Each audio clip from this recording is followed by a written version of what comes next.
Hey everyone, Jengar here. So today we are continuing the RB jet adventure and we're gonna continue it with the F-84B-26, or in other words the Thunderjet. We're gonna take a look at its plane, take a look at its strengths and its weaknesses, and we'll see how it performs. I'll see you in the match. Hey guys, so here we are in the first match. You'll get 2 matches from me today in the Thunderjet. What an interesting plane this is. It is the plane with the highest top speed at its battle rating. Very fast plane, fantastic to fly. It gets an air start, which is very nice as well. But it does need it. Because the top speed and the energy retention on this plane are basically the only pros, the only good things. The plane has trouble climbing. It loses a lot of speed in turns and such, and its acceleration isn't too great either. That all ensures that you will have trouble keeping your energy up, which is essential for this plane. This plane only does well when it holds its speed, and you gotta be very careful with climbing because it also loses speed, although not too badly, but at higher speeds it is okay to have a shallow climbing angle. Don't go too steep though, unless you're absolutely sure you have the energy advantage over the enemy. Now we have 2 enemy planes here, an N1K, very dangerous plane, and the Key 83. Key 83 just comes out of its turn, and the N1K shot down that ally that we had in the neighborhood here. Our team had been in the process of being slaughtered, which is unfortunate, a regular occasion in the American early jet battles, as far as I've noticed so far. I'm the only one left, so I just killed this guy. There's 3 enemies left, and we're gonna see what we can do here. The N1K is low and slow though, so that's gonna really help me here. And there is nobody else near. The only other fighter is the other island, and is not a danger. That's why I can turn a little bit here. We crit the tail here, so that should be the end of him. If you get the guns on target, you need to make sure you make prolonged bursts on the target. That will kill it. But if your aim is slightly off, you will only get hits. That is a frustration of these guns. 50 cals. We skip the flight over to the second island, by the way. But yeah, the damage output of the 50 cals has been reduced and buffed again a little bit. These guns are alright, but with the speed in jet, you only have a short time on the target. The guns need to be on target while you pass them. We get a hit on the tail here, and the enemy bomber loses tail control here. Not a crit though. I forget something here, forget my air brake. That almost costs me here. We get an assist on that thing.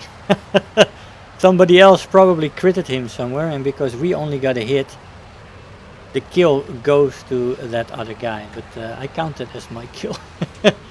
I hit him on the tail.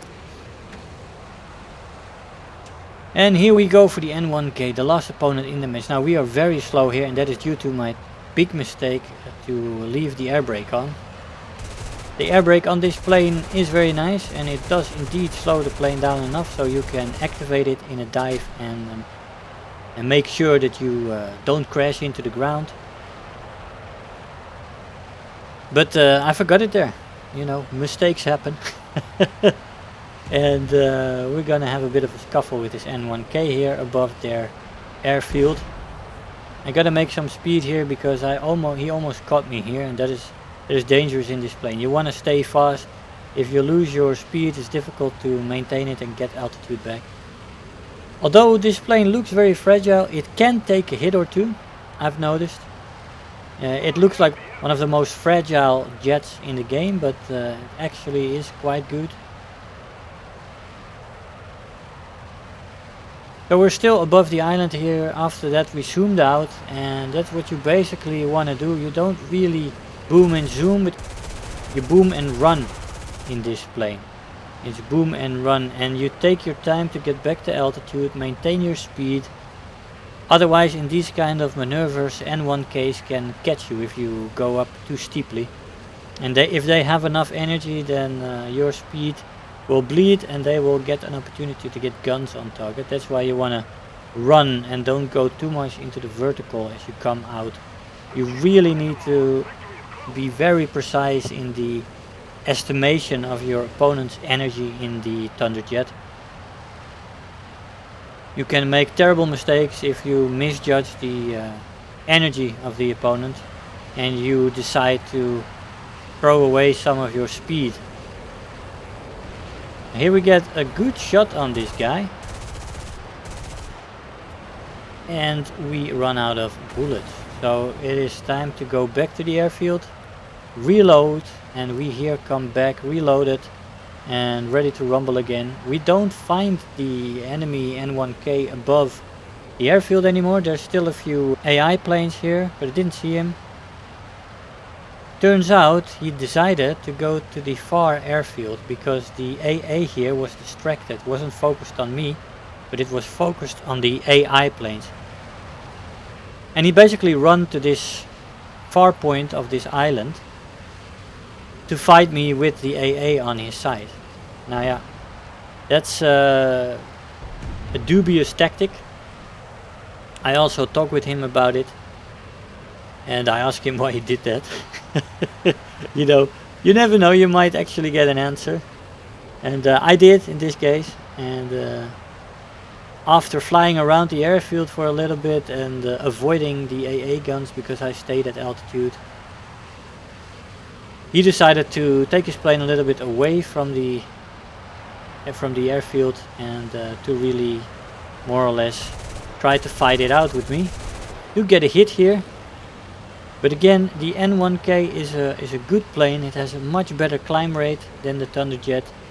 It has great acceleration, energy retention, and you have troubles if you give up your speed too much in a turn. They can get guns on targets if they make a split S to catch some speed and then go after you.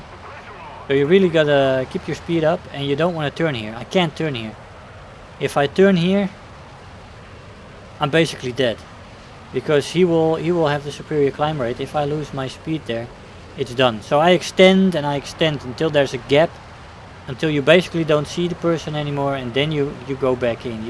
You chase him again, and you build up your speed. You come back in with 500-600 kilometers of speed, and then you can basically outrun your opponents when you come out of your zoom. Look, he is not losing distance that quickly there. So if you turn there again, you're basically done. Don't turn in this plane. He basically decided, look at the text here, he basically decided that it took too long because I had to zoom out every time. I had to boom out, and he jumped out of his plane, or he crashed the plane, I don't know. But, I didn't get him, by the way. I got a few hits on him, no crits, and I didn't get the kill again. So basically what should have been a 4-kill match turned out to be a 2-kill match, but a good show of what this plane can do. And let's see, we got Terror of the Sky, Survivor, and Balancer, and we're already in the second game. Now the second game we got an air start again, and we started climbing a little bit. We found this Focke-Wulf. Again, the same thing is true. You gotta make long passes on this thing. I'm not gonna go for a head-on with a D13. Forget about it. His firepower is way better than mine. The guns on this plane have a very high velocity, by the way, and a high firing rate. So that's all very good. But you can actually run out of bullets, although you have a nice ammo load. It's surprising. but you run through them pretty quickly. So we're running into this match and we were flying around a bit, avoiding these guys, and then slowly look around and see my team actually being slaughtered again. There's only a few guys left, the R2Y2, a bomber, and this Me-262 here on my left. And there's a lot of enemies still alive right now, which is not good. Not good at all. I'm trying to find a moment to attack one of these guys here, and I decide to go for that E-84. And I scuffled it out with him a little bit, but he managed to get to a higher altitude. He was very sharp on the turns in time and stuff like that. So I'm now lower than him, and I gotta make sure that I get my speed. As you see, no more allies. I am now alone against 6 opponents. 1 versus 6, and 2 guys higher than me, a Meteor and a Key 84, which is trouble. That duo, that combination. So I gotta go for the speed here, get my speed up. I'm faster than them. That's my only strength here, and I gotta keep it up for the rest of the match. I'm up against 6 guys here. Here we have a Ho 229 who's attacking ground targets. Let's see if we can get him. Let's see what he's gonna do. Air brake on. Seems to be going straight up. This should be a good shot for us. Yes, there he goes. And that's our first kill of the match actually. And we brought him down to 5. With me still being in a very dangerous situation here. Air brake off and we went away. We extended, made distance, got rid of those guys. And we finally returned to the battlefield with a little bit of altitude and still a lot of speed, 800 speed. And we find this J7W. We put the air brake on and we're going for an approach on him. He comes up, very nice for me, and I shoot him on fire. There's a Meteor behind me as well. I cut both these matches up a little bit. The first match was actually 41 minutes and this match was 35 minutes. That's what I noticed in this. Look, there's the Meteor behind us.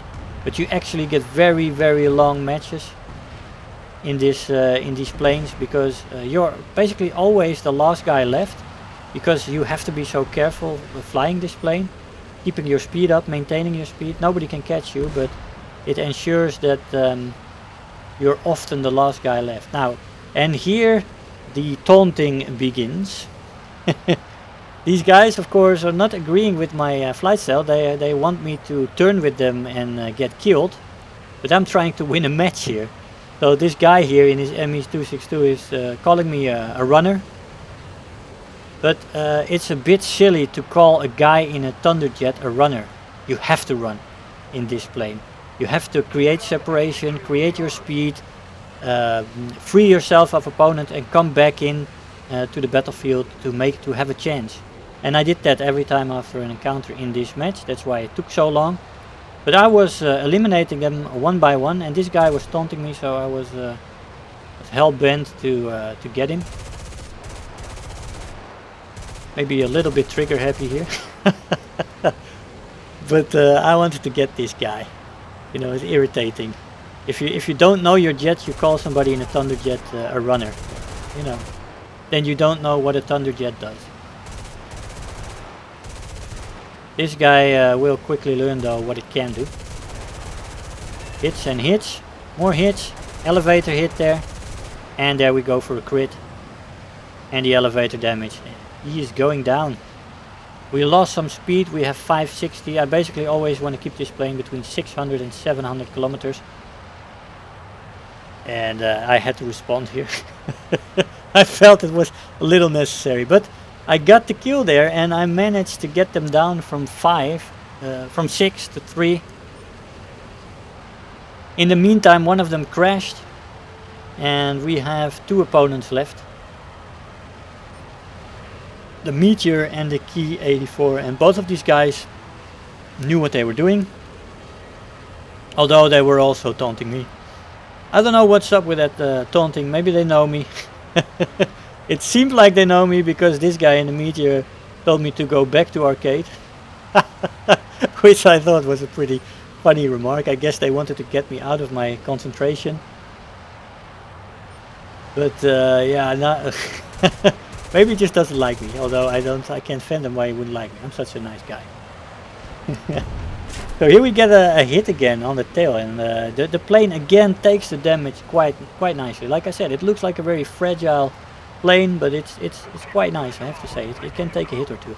Now that Key 84 is now above me slightly, but he is, and the Meteor is with speed below me, so I gotta extend again. I can't turn fight, I can't do anything here, or I would be dead. So again, it's extending in this plane. You don't want to fight in this situation, it's suicide.